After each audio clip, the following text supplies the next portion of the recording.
एक छोटे से गांव में रघुवीर साहू नाम का एक सेठ रहता था जो बेहद लालची और चालाक था।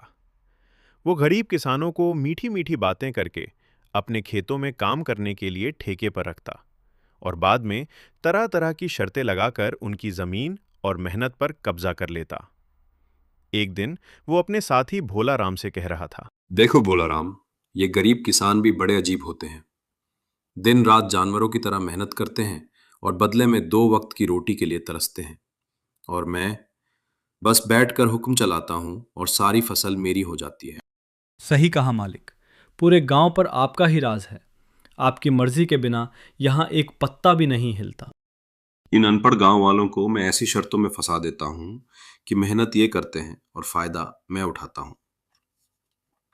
उसी समय वहां रामू नाम का एक गरीब किसान आया। वह बहुत परेशान था। सेठ जी, मैंने सुना है आप जमीन ठेके पर देते हैं। मुझे भी थोड़े समय के लिए जमीन दे दीजिए। ठीक है, लेकिन मेरी एक शर्त है। 6 महीने बाद जो भी फसल होगी उसका आधा तुम्हारा और आधा मेरा। रामू ने मजबूरी में हामी भर दी। अगले दिन से रामू ने खेत में जी तोड़ मेहनत शुरू कर दी। दिन रात मेहनत करके उसने शानदार फसल उगाई। कुछ महीनों बाद खेत लहलहा उठा। जब फसल कटने लगी तो सेठ वहां पहुंच गया। अरे रामू, फसल तो बहुत अच्छी हुई है, अब जल्दी से आधा हिस्सा मुझे दे दो। सेठ जी, इसमें मेरी बहुत मेहनत लगी है। सेठ गुस्से में बोला।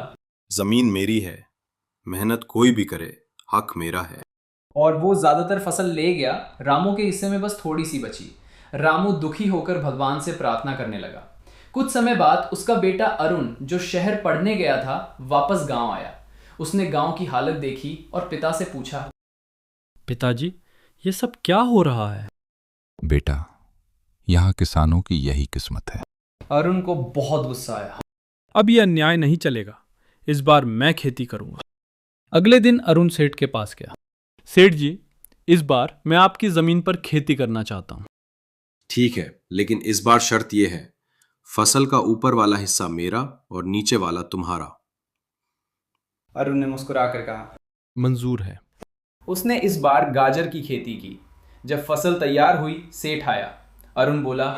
सेठ जी, ऊपर का हिस्सा आपका यानी पत्ते और नीचे का मेरा यानी गाजर। सेठ दंग रह गया। कुछ दिन बाद सेठ ने फिर मौका दिया। इस बार नीचे का हिस्सा मेरा और ऊपर का तुम्हारा। अरुण ने इस बार गेहूं बोया। कटाई के समय बोला। ऊपर का हिस्सा मेरा यानी गेहूं और नीचे का आपका यानी जड़। सेठ फिर हार गया। तीसरी बार सेठ ने चाल चली। इस बार ऊपर और नीचे दोनों मेरा, बीच का तुम्हारा। अरुण ने इस बार केले लगाए। फसल तैयार हुई तो बोला।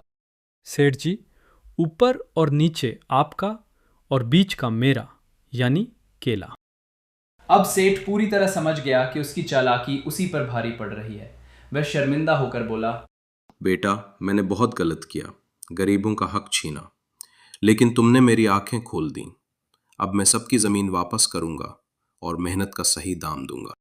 सेठ जी, किसान दिन रात मेहनत करता है, उसके साथ अन्याय करना सही नहीं है। उस दिन के बाद से सेठ बदल गया। उसने सभी किसानों की जमीन लौटा दी और गांव में न्याय और खुशी लौट आई।